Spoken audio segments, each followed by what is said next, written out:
Hey there, I'm Colin Weston with the ModGolf Podcast. Thanks for joining us today on our YouTube channel.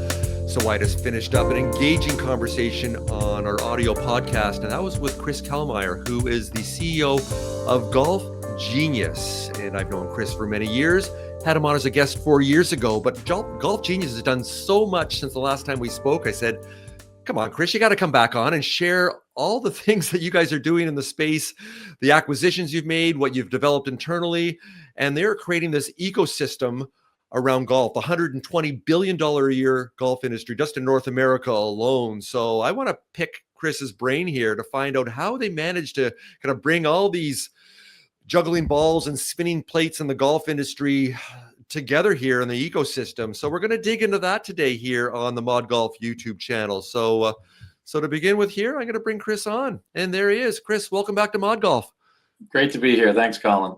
Absolutely, 100%. Okay, we're not going to waste any time. I'm going to dig into this here. I believe you've got a graphic here. I'll add it to the stage that really clearly articulates, how GolfGenius is helping to support the entire ecosystem in the golf space. So yeah, tell us what's going on here. Sure. Well, thanks, Colin. Like as you said, $12 billion industry. We play our part here. We serve the entire ecosystem. As we talked about on your podcast, a lot of folks still think of us as the tournament management software company, and that's the core of what we do. But we've since grown to do a lot of other things over the years. And again, thanks for having us on the show to talk about it. So we think of ourselves as powering the game across the entire ecosystem. Our business started with serving golf clubs and courses, which you see here in the sort of the third section of this diagram. Right. Providing our tournament management product to make it easy for golf professionals, tournament directors, league managers, and so forth to run great leagues and events, to save time and deliver great experiences to their golfing community. Over the years, we've grown to serve regional associations, which includes allied golf associations in the United States, provincial associations in Canada, where you live. In the UK, there are county associations, and in every country around the world, there are regional associations who manage things like golf competitions, course ratings, and other services, in each of these countries. And we serve over 200 of these regional associations around the world. We also serve national associations, including the USGA, Golf Canada, PGA of America, and the national associations in various countries around the world. You see Golf Ireland, England Golf, and others here on this slide. So we believe that we're serving the entire ecosystem, but of course, we're also serving golfers. So if we look at all the products that we provide and the different mobile apps and direct to golfer experiences, whether it's a consumer experience like Golf Shop Swing U, or it's a golfer experience delivered through one of our other products like our GolfGenius live scoring app, we're touching over 20 million golfers globally. Now, looking at this graphic, it just jumps out at me that GolfGenius has evolved into a very diverse, resilient, and robust organization and business, because you have so many different user and client types, from those national organizations and associations you pointed out there, to the golfer, to the teaching professional, to golf club owners and operators. So what could you pass along for our viewers here that maybe not even in the golf industry, but are expanding, so that they don't fall in that trap of putting all their eggs into one basket? What kind of overarching strategy have you developed over the years that allows you to be in this position to make sure that you are resilient and diverse? Yeah, so diversification is important in any business. Certainly want to make sure that you're serving different segments, different types of organizations, and so forth. As you said, you don't want to put all of your eggs in one basket. At the same time, you need to know what you're good at and what you have market permission to do.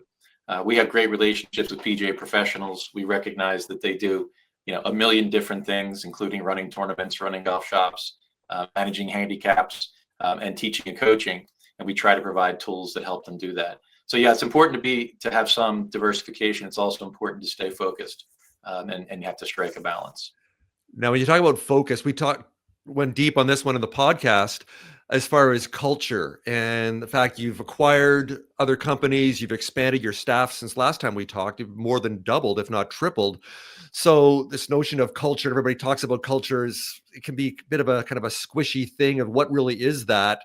but your vision and your values have been defined very early on. So and we talked about this in the podcast, but I want you to respond to this. So this quote, most people, entrepreneurs, have heard this one. Culture eats strategy for breakfast. So I want to get your thoughts. Do you agree with this? Some would agree, or strongly disagree. And how does that inform what you do with GolfGenius? Yeah, so you need both. Both are very important. You really can't have one without the other. If you have both, you have the basis for a strong and successful company. So we think about both. Strategy includes what are the spaces that we're in, what's our opportunity set. You can imagine there are a lot of opportunities. We can't choose to do everything that's out there, so we have to pick our spots, pick our battles, and of course we want it to be aligned with our strengths. What are we good at? How are we positioned in the world? How does the world see us? And how can we continue to add value to our existing customer base while expanding our business? That's all strategy. But on the people side, it all starts and ends with people. If you don't have the right people aligned to that, not just that strategy, but the brand, company brand, and what we represent in the world, then you're not going to get very far. And we believe we have a really strong culture. Started from the beginning when Mike Zisman founded the company.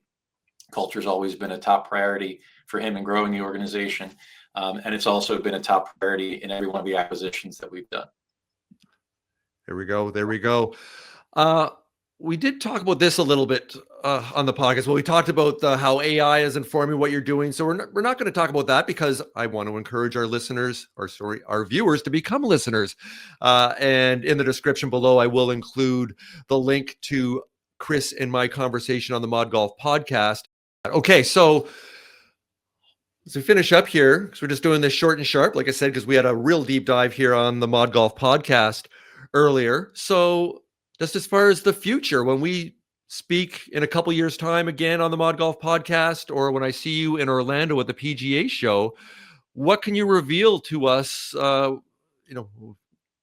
What's new? Where do you see this ecosystem expanding? I know we talked about simulator golf. Maybe we should end with that. Why don't you elaborate even more as far as how you're now aligning with the ever expanding tournament side of simulator indoor golf? Yeah, so that's a big part of where we're looking to in the future. We believe, as we talked about in the podcast, that sim golf is not only is it growing quickly, we'd see it continuing to grow, and at the moment, it looks like there's plenty of demand to absorb that growing supply of simulated golf in all of its different forms. Right? You mentioned Top Golf briefly. That's one form. There are lots of forms all the way down to tech-enabled ranges and indoor screen golf and a variety of other things.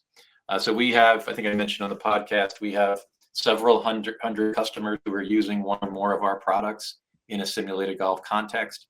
And we're getting organized about how to go to market in that segment. We see that simulated golf segment as not only growing and important, but complementary to the green grass segment that we've been serving for years, which includes public courses and private clubs. So that's important. We're looking at the racket space, which is a natural adjacency in many of the clubs, in particular country clubs that we serve. We see some unmet needs there. You mentioned earlier strategy, and in our last podcast, we probably mentioned the idea of white space. We're always looking for white space, as opposed to trying to compete in so-called red oceans where there are other competitors and just trying to fight it out. We try to find unmet needs, and we try to meet those needs for our customers, whether it be golf professionals or others who use our products.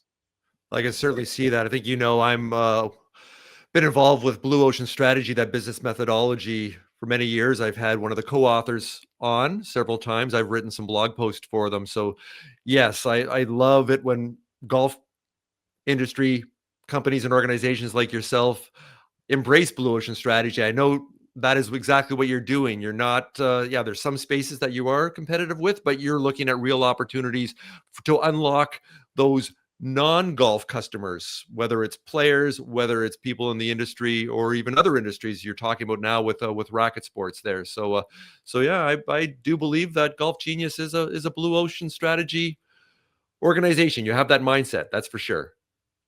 Absolutely. We've always had that mindset, and it's paid off for us, and we'll continue to do that. Good stuff. Good stuff. Well, as I mentioned, I will include in the description below here with the contacts for the episode that Chris and I did on the podcast. And hey, if you're interested in getting a hold of GolfGenius and find out more about what they do, there you go. I put it up there nice and simple, GolfGenius.com. So if you're an industry professional that whatever part of the industry you're in, GolfGenius, you're part of that ecosystem. You appeal to everyone. And one thing to finish up that I've known since day one, a lot of people say they listen to your customers, but you really put in the effort, you and the team there as part of the culture, to reach out to find out those pain points, not assuming this is what the market wants, but by digging into and listening. So why don't we finish up with that as far as what you do to unearth the pain points that add value for your clients and your customers? Yeah. So again, PGA professionals, golf professionals are the center of our universe.